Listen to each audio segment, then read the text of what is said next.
আজকে লালবাগ জামিয়ার এক ছাত্র দুপুরে আমার সঙ্গে সাক্ষাৎ করে বলতেছেন, হুজুর এবার তো আমি বৎসরের শুরু থেকে খাবার পাই নাই, এখন সেমাইয়ের পরে খাবার পেয়েছি। লালবাগ জামিয়া আবার একটা নিয়ম শুরু হয়েছে এবার থেকে, আগে ছিল না আমাদের সময়ে। ফ্রি খাবার জারি করলেও একটা নির্দিষ্ট অঙ্কের টাকা দিয়ে জারি করা লাগে। এই যে পুরো টাকাটা আমি একসঙ্গে দিব, আমার তো এই পরিমাণ টাকা নেই, আমি খাবার কেমনে জারি করব? ফুলখানা পেয়েছি হুজুর। তা আমি তাকে বললাম, কেন? যদি খাবার জারি না হয় তুমি খাবে কোথায়? নিঃসন্দেহে কিনে খাবে, তা তোমার তো টাকা আছে, যে টাকা আছে সে টাকা দিয়ে খাবার জারি করো। হুজুর সামান্য কিছু টাকা আছে, মাঝে মধ্যে ব্যবস্থা হয়, আমি হোটেল থেকে 10 টাকার ভাত কিনি আর 10 টাকার ভাজি কিনি, এটা কিনে আমি দুপুরেও খাই রাতেও খাই। আমরা আমাদের ছাত্র জীবনে আমাদের প্রবীণ আসাতেজা ইকরামের কাছে যেভাবে আসহাবে সুফার ঘটনা শুনতাম, আজকে না আসাতেজা ইকরাম আসহাবে সুফার আলোচনা করেন, না ছাত্রদের ভেতরে আসহাবে সুফার আলোচনা শোনার সুযোগ আছে। আসহাবে সুফা বা মসজিদে নববীর বারান্দায় রাসূলুল্লাহ সাল্লাল্লাহু আলাইহি সাল্লামের সরাসরি তত্ত্বাবধানে যে মাদ্রাসা চালু হয়েছিল, আজকের যুগের মাদারেসে কওমিয়াগুলো মূলত সে আসহাবে সুফার নমুনা।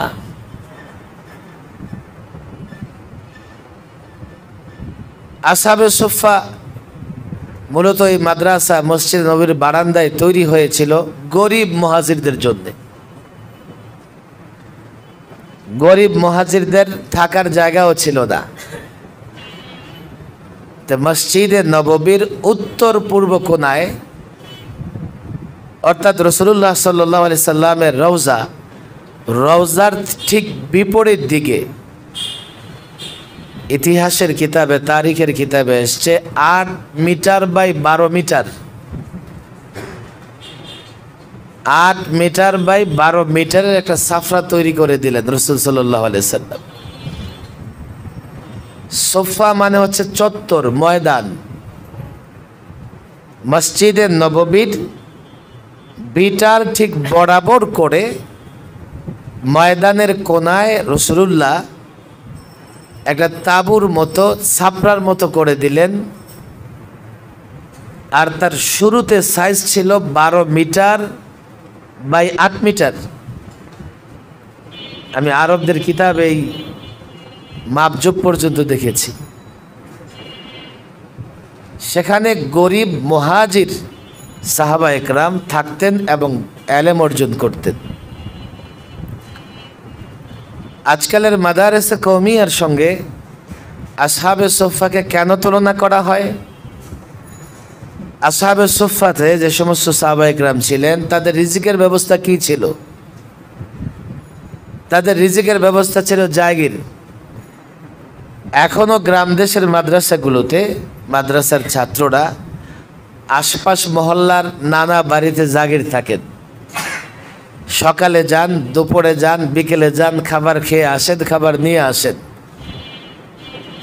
আসহাবে সুফায় সাহাবা একরাম যারা ছিলেন, প্রতিদিন বিকেল বেলায় একজন সাহাবী তার সক্ষমতা অনুযায়ী 1 2 3 জনকে বাড়ি নিয়ে যেতেন, খাবার খাওয়াইতেন, আবার পরে দিয়ে যেতেন। এখনকার মাদারেসে কওমিয়ায় যাদের তৌফিক আছে, আল্লাহ যাদেরকে সম্পদ দিয়েছেন, তারা তাদের ইচ্ছে মতো দান সদকা করে থাকেন। তখন আসহাবে সুফার খাবারের জন্যে মদিনাবাসী সাহাবা একরাম নানা রকমের দান খয়রাত করতে থাকতেন। ঠিক 1500 বৎসর পরে আজকালের মাদারেসে কওমিয়াগুলো অনেকটা আসহাবে সুফার নমুনা, তবে কষ্টের মাত্রাটা আগের চাইতে অনেক কমেছে। কিভাবে কমেছে? হযরত আবু হুরায়রা রাদিয়াল্লাহু তাআলা আনহু থেকে হাদিস এসেছে, তিনি বলেন, আমি এমন 70 জন আসহাবে সুফফার সাথীদের দেখেছি যাদের দুইটা কাপড় ছিল না, হয়তোবা একটা নিচের কাপড় ছিল, নালে উপরেরটা ছিল। আরব দেশের পোশাক ছিল আমরা যেমন এহরাম পরতে দেখি না, একটা উপরে চাদর থাকে, একটা নিচে লুঙ্গির মতো করে পরে, এমন দুইটা কারো ছিল না চাদর। একটা চাদর ছিল, এটা গলার মধ্যে ঝুলাইয়া পড়তো, পড়ার পরে দেখা যেত হাঁটুর উপরে উঠে যায়, তো জোর করে আবার হাঁটুর নিচে ধরে থাকতো। ওস্তাদের সামনে যখন বসতো সতর খুলে যাবে এই ভয়ে আরেক ছাত্রের আড়ালে বসে থাকতো, কেননা একটা চাদর দিয়া পুরোপুরি সতর ঢাকা তার জন্য সম্ভব হতো না।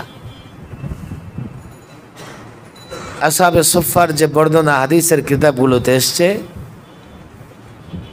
হঠাৎ করে মসজিদে নববীতে চিৎকার শোনা যেত, পিছনে তাকায় দেখলে দেখা যেত কেউ অজ্ঞান হয়ে গেছে, আর সে আসহাবে সুফফার সাথী, পেটের ক্ষুধায় সে অজ্ঞান হয়ে গেছে। আসহাবে সুফফার ছাত্রদের পেটে পাথর বাঁধতে হতো। শিক্ষকের অবস্থা কি? খোদ শিক্ষক নবী করিম সাল্লাল্লাহু আলাইহি ওয়াসাল্লাম, তিনিও মাঝে মধ্যে ছাত্রদের পড়াতেন আর তার পেটে পাথর বাঁধা ছিল। এখন হয়তো বা এতটা কষ্ট আমরা করি না। আল্লাহ তাবারক ওয়া তাআলা রিজিকে ব্যাপকতা দান করেছেন, তবে এ যুগেও আজকে লালবাগ জামিয়ার এক ছাত্র দুপুরে আমার সঙ্গে সাক্ষাৎ করে বলতেছেন, হুজুর এবার তো আমি বৎসরের শুরু থেকে খাবার পাই নাই, এখন সেমাইয়ের পরে খাবার পেয়েছি। লালবাগ জামিয়া আবার একটা নিয়ম শুরু হয়েছে এবার থেকে, আগে ছিল না আমাদের সময়ে। ফ্রি খাবার জারি করলেও একটা নির্দিষ্ট অঙ্কের টাকা দিয়ে জারি করা লাগে। এই যে পুরো টাকাটা আমি একসঙ্গে দিব, আমার তো এই পরিমাণ টাকা নেই, আমি খাবার কেমনে জারি করব? ফুলখানা পেয়েছি হুজুর। তা আমি তাকে বললাম, কেন? যদি খাবার জারি না হয় তুমি খাবে কোথায়? নিঃসন্দেহে কিনে খাবে, তা তোমার তো টাকা আছে,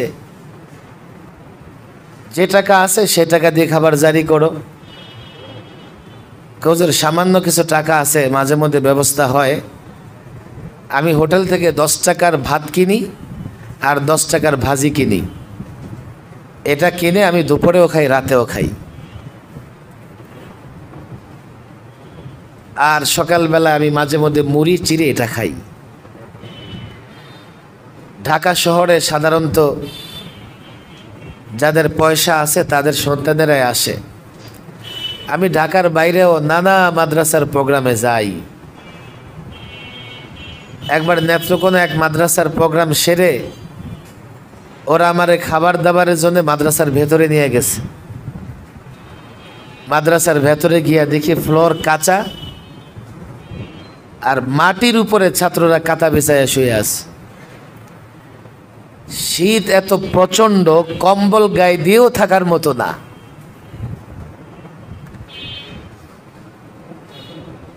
তোমরা মনে করতে পারো সে আসহাবে সুফফার ছাত্রদের যখন কষ্ট, তখন মনে হয় সবাই কষ্টে ছিল। না, তখনও আল্লাহ তাবারক ওয়া তাআলা কাউকে না কাউকে সম্পদ দিয়েছিলেন।